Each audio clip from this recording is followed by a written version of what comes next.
Sud Radio Parlons Vrai chez Bourdin, 10h30, 12h30, Jean-Jacques Bourdin. Bonjour à toutes et à tous. Nous sommes en direct, oui, et merci d'être avec nous ce 1er novembre. Merci de retrouver cette émission que vous aimez de plus en plus, je le sais. Je reçois vos témoignages. Vous pouvez la retrouver d'ailleurs en podcast sur sudradio.fr, sur notre application Sud Radio, et puis sur notre chaîne YouTube où vous êtes plus de 700 000 à nous suivre maintenant en constante progression. Comme tous les jours, je vous attends au 0826 300 300. Vos témoignages, vous le savez, nous sont très utiles, donc n'hésitez pas à nous appeler et vous serez sur l'antenne. Ce matin, dans un instant, le témoignage d'Hervé. Hervé est jeune agriculteur à Sainte-Soline, dans les Deux-Sèvres. Sainte-Soline, c'est là où des militants écologistes sont allés saboter les canalisations d'eau d'Hervé, ce jeune agriculteur, détruite ces canalisations. Vous avez peut-être vu les images sur les réseaux sociaux. Eh bien, pour Sud Radio, Hervé a accepté de témoigner. Il a acheté sa ferme avec un ami, ses parents l'aident. Il cumule 2 boulots pour survivre. Il est avec nous dans quelques instants. Entre 11h et 12h, débat, confrontation. Après, justement, les violences de ce week-end à Sainte-Soline, Gérald Darmanin a dit que la manifestation anti-bassine relevait de l'éco-terrorisme. A-t-il eu raison ou non? Raison ou tort d'employer ce mot? Débat avec nos invités et vous au 826 300 300. Nous sommes le 1er novembre, les retraites complémentaires Agirc-Arrco augmentent de 5,12%. 13 millions de retraités sont concernés. Et puis pour les familles monoparentales, l'allocation de soutien familial est revalorisée de 50%. Nous détaillerons tout ce qui change ce 1er novembre. Entre midi et midi et demi, nous reviendrons sur l'organisation des Jeux Olympiques de 2024. Tous les événements culturels ou autres prévus en même temps seront-ils annulés ou reportés? Pourquoi? Bien parce qu'on manque de policiers. 30 000 policiers seront mobilisés chaque jour pendant les Jeux. Nous en parlerons entre midi et midi et demi. Mais pour commencer, le témoignage d'Hervé, donc comme promis. Hervé est propriétaire d'une petite ferme dont la canalisation a été sabotée par les manifestants anti-bassines de Sainte-Soline. Hervé, vous êtes avec nous? Oui. Bonjour Hervé. Bonjour. Ça me fait plaisir de vous recevoir Hervé. Vous avez quel âge? Alors, je suis jeune agriculteur, j'ai 50 ans. Vous êtes 50 ans, mais jeune agriculteur de 50 ans. Depuis 2 ans, jeune agriculteur. Vous avez changé de vie, Hervé? Non, j'ai repris la ferme il y a 2 ans. C'est une ferme. C'était la ferme de vos parents ou pas du tout? Vous étiez agriculteur? Oui. Oui, c'était la ferme familiale des parents que j'ai repris avec en gérance. Oui. Donc on est propriétaire que du matériel. Oui. Qui a très peu. Et ça fait 2 ans qu'on est installé. Vous êtes installé et je crois que vous avez repris cette ferme avec un ami. Oui, enfin avec ma sœur. Avec votre sœur, Hervé. Qui a 40 ans. Bon, qui a 40 ans. Et vous êtes installé donc depuis 2 ans sur cette ferme à Sainte-Soline. Oui. Bien. Aujourd'hui, est-ce que vous arrivez à vivre de votre travail, ce travail de la ferme? Combien tirez-vous de revenus de cette ferme? Cette année, 0. Cette année, 0. L'an dernier, 0. Et l'an dernier, 0. Voilà. Avec une perspective, tout de même, j'imagine. Oui. C'est une ferme qu'on a repris, qu'on est en reconstruction, réinvestissement. Voilà. Donc on espère qu'elle soit en partie viable d'ici 3, 4, 5 ans. Que cultivez-vous ou qu'élevez-vous? Alors on fait que de la culture, c'est-à-dire blé, orge, colza, tournesol et maïs. Et vous avez besoin d'eau, évidemment. Bien sûr. Évidemment, Hervé. Je vais y venir. Mais Hervé, je voudrais parler de vous un petit peu. Vous êtes obligé de continuer à travailler parallèlement à ce travail à la ferme.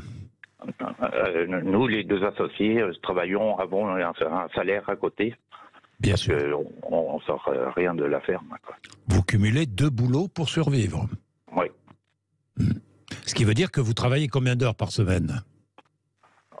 Mais, moi, je suis 39 heures dans mon entreprise, plus mon jour de repos que je passe à la ferme. Que vous passez à la ferme. Je crois savoir que vos parents vous aident aussi. Oui, oui, heureusement qu'ils sont là. Ils vous aident, heureusement qu'ils sont là. Et ce sont vos canalisations Oui, qui ont été sabotées ce week-end. oui, On a vu les images sur les réseaux sociaux. oui. Vous aussi, vous les avez vues. Oh oui, en direct. En direct. Racontez-nous. Ben, un peu désabusé. Voilà. Je le sens. Je sens. Désabusé, Hervé. Ces canalisations, vous servaient à quoi? Pour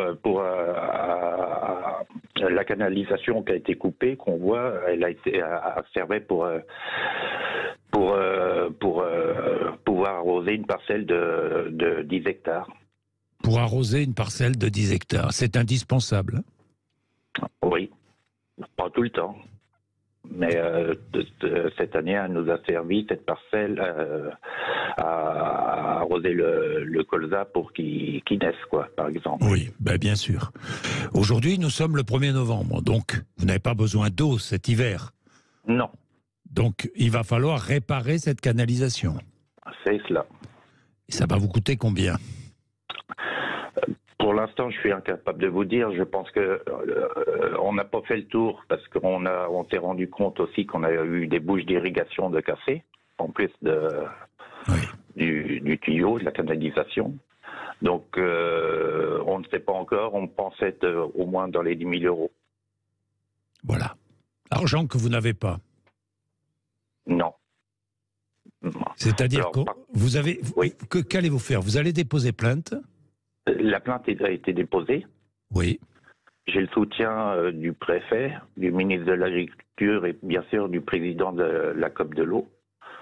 Donc à partir de là, j'ai l'huissier qui est venu hier après-midi.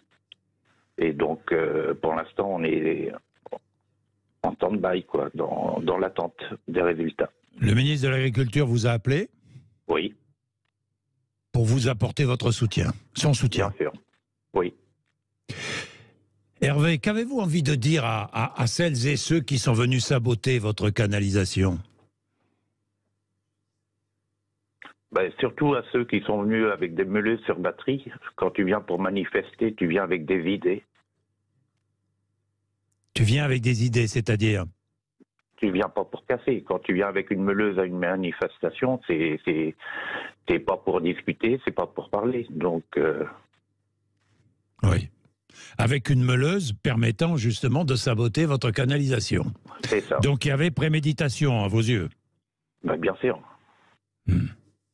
Vous êtes tout près de l'endroit où sont installées Oui. les bassines? Oui, oui.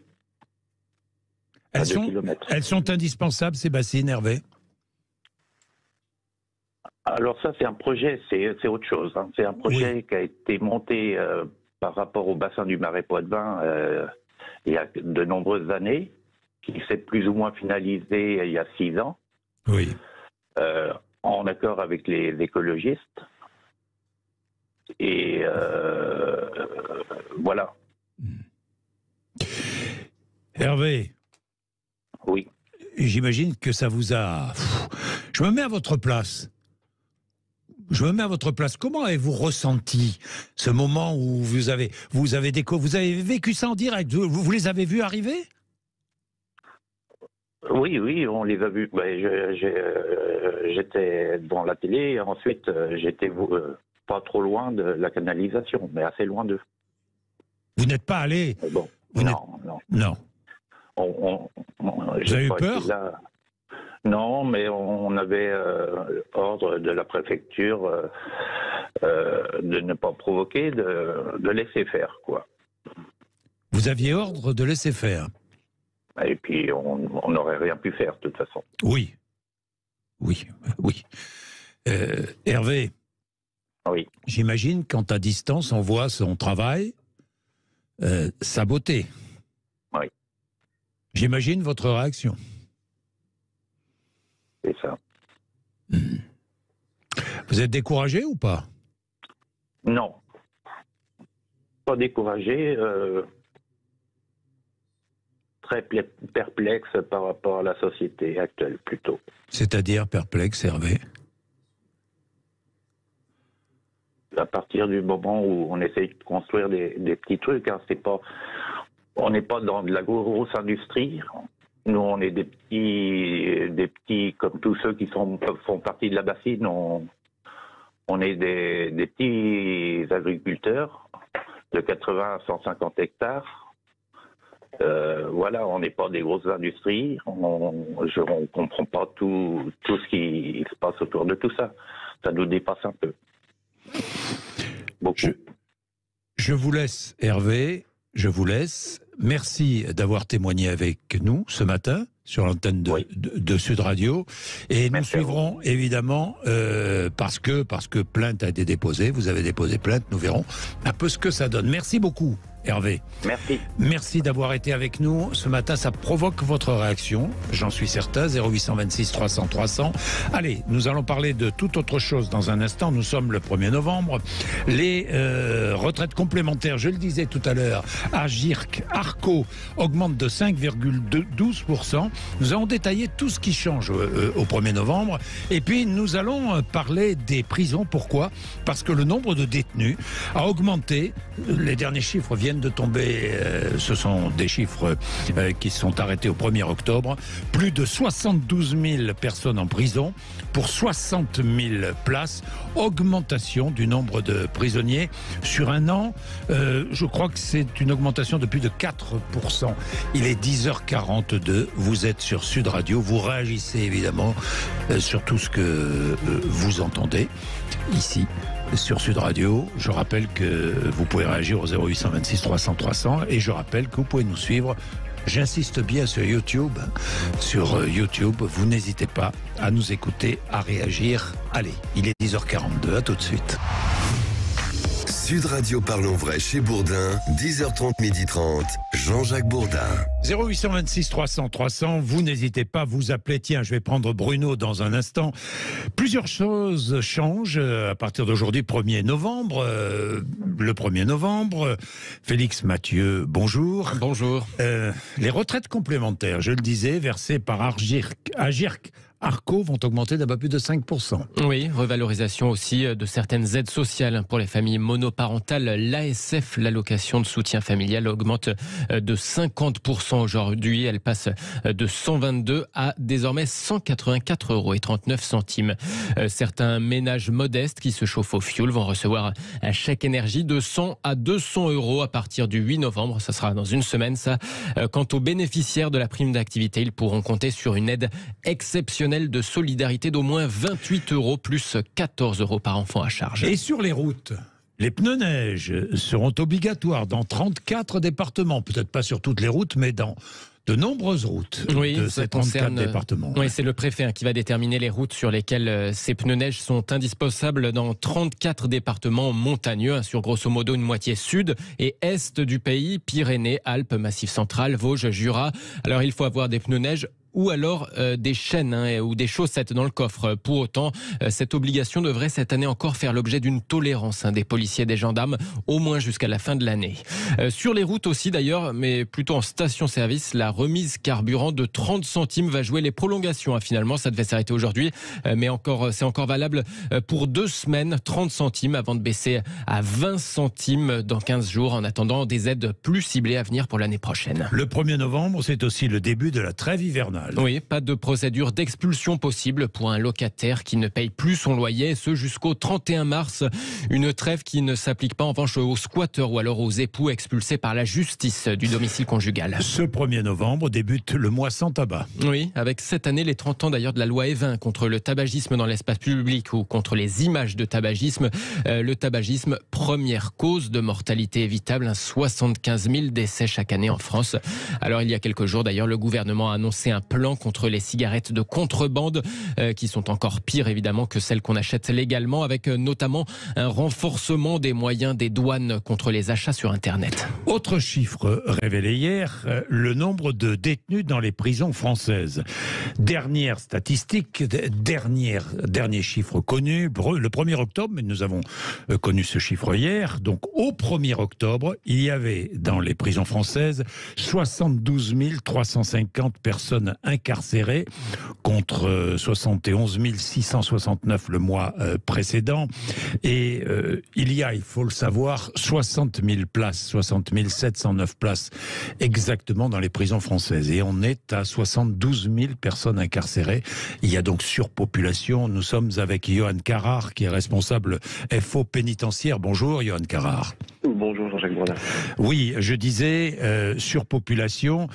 Plus de 2000 détenus qui dorment sur des matelas, c'est cela, Johan Carrard ? Alors oui, effectivement, nous sommes maintenant donc sur un chiffre de plus de 2000 détenus qui dorment sur des matelas au sol, avec une population qui est estimée maintenant à plus de 72 000 détenus pour 60 000 places. Donc on voit que ces chiffres sont vraiment alarmants. Sont alarmants, alarmants pour tout le monde, alarmants parce que les conditions, évidemment, de vie des détenus, elles sont pour certains, je dis bien pour certains, sont difficilement acceptables, mais les conditions de travail pour vous, surveillants pénitentiaires, sont aussi difficilement acceptables. C'est cela, Johan Carrard? Alors oui, tout à fait. Ce qu'il faut savoir, c'est que j'étais encore en visite sur ce qu'on appelle, nous, la DISP de Toulouse la semaine dernière, où malheureusement, j'ai pu voir même des établissements, des maisons d'arrêt qui étaient surpeuplées à plus de 200%, c'est-à-dire d'avoir le double de détenus par rapport à la capacité théorique. Je pense notamment à Toulouse, je pense à Nîmes, où effectivement, du coup, ça se répercute sur les conditions de travail, où les collègues doivent gérer un nombre incalculable de détenus seuls. Ça peut monter à des 100, 130, 140 détenus pour un seul surveillant.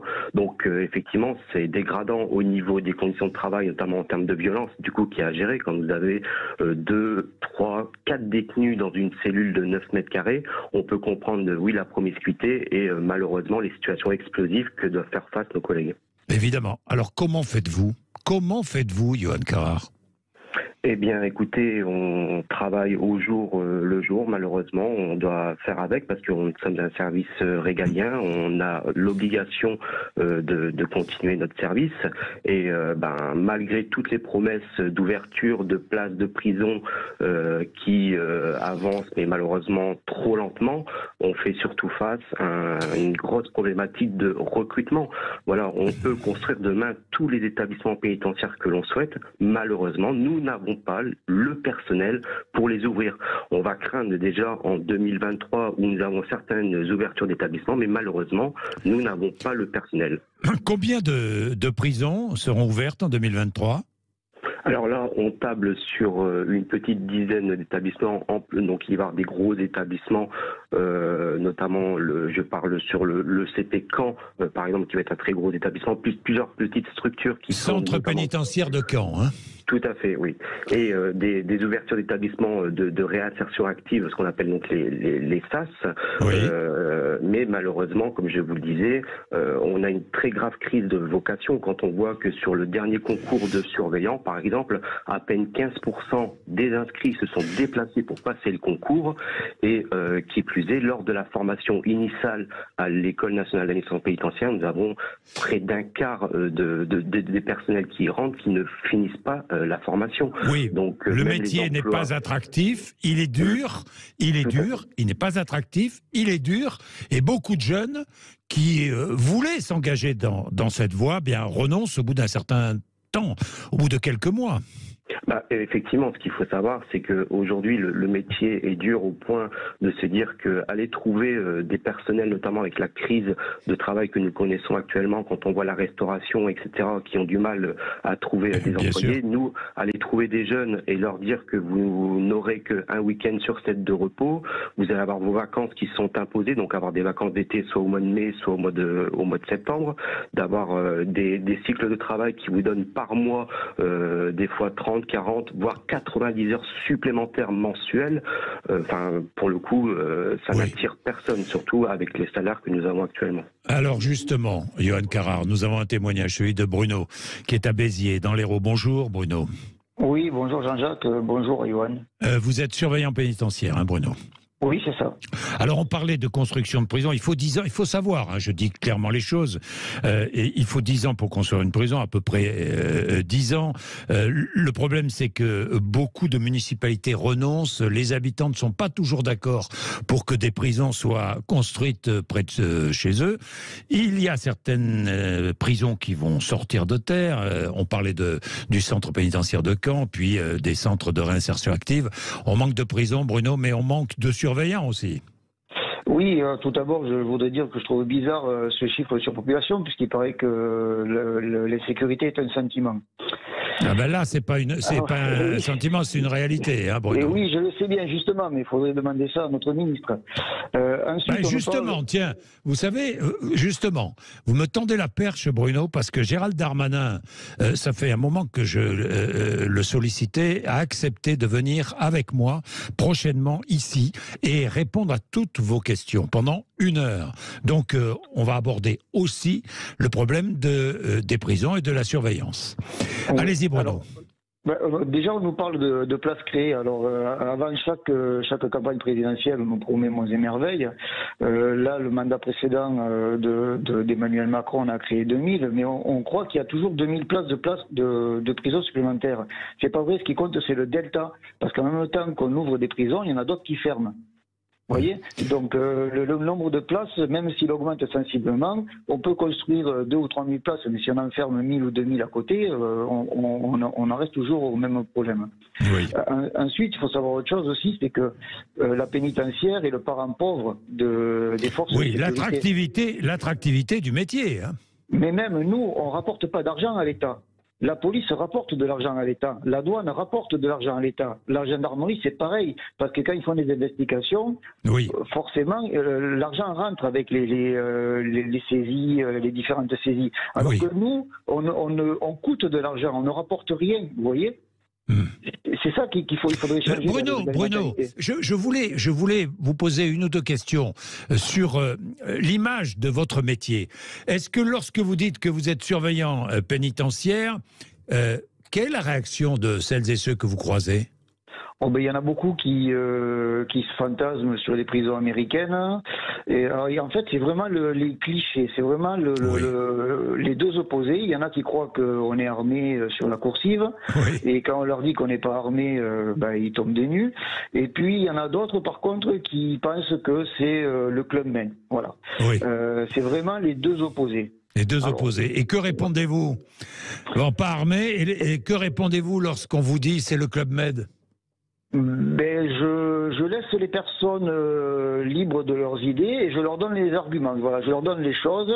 Je leur dis qu'effectivement, comme le disait Johan Carrard tout à l'heure, quand vous ouvrez une cellule de 9 mètres carrés dans laquelle il y a 3 détenus qui sont fâchés avec le savon et vous avez des hauts le cœur le matin à 7 heures. Vous voyez, la digestion elle est un peu difficile. Alors eux, ils vivent là-dedans, c'est leur problème, mais pour nous, c'est quand même assez compliqué. Après, par contre, faut pas non plus croire que la sous-population est partout. Il y a beaucoup de détenus qui sont seuls en cellule et ils ont quand même des choses que n'importe qui travaille légalement en France n'a pas. Ils ont le bouquet Canal+, avec Canalsat, ils ont quand même la plaque chauffante, ils ont le frigo, ils ont accès, s'ils le veulent, à la bibliothèque, salle d'informatique, salle de musculation, vous voyez, donc il y a même des prisons, il y a des cours de tennis. Oui. Donc, voilà. Après, moi, je donne. C'est-à-dire que d'un établissement à l'autre, il y a de grandes différences, quoi. Alors, il y a 190 prisons à peu près en France. Et il y a vraiment, on va dire, 190 façons de travailler. Et effectivement, suivant les établissements pénitentiaires, on n'est pas du tout en face de la même population si on est dans une maison d'arrêt, un centre de détention, une maison centrale. Non, un jour ou l'autre, prochainement, je vous remercie tous les deux. Un jour, prochainement, je vais faire toute une émission sur les prisons parce que je voudrais en savoir un petit peu plus. On dit tellement de choses, il y a tellement de fantasmes. et sur ce métier ô combien difficile de surveillant pénitentiaire. Je dis bien de surveillant pénitentiaire et non pas de gardien de prison, parce que je sais combien ça vous choque quand on dit ça. Merci Bruno, merci Johan Carrard.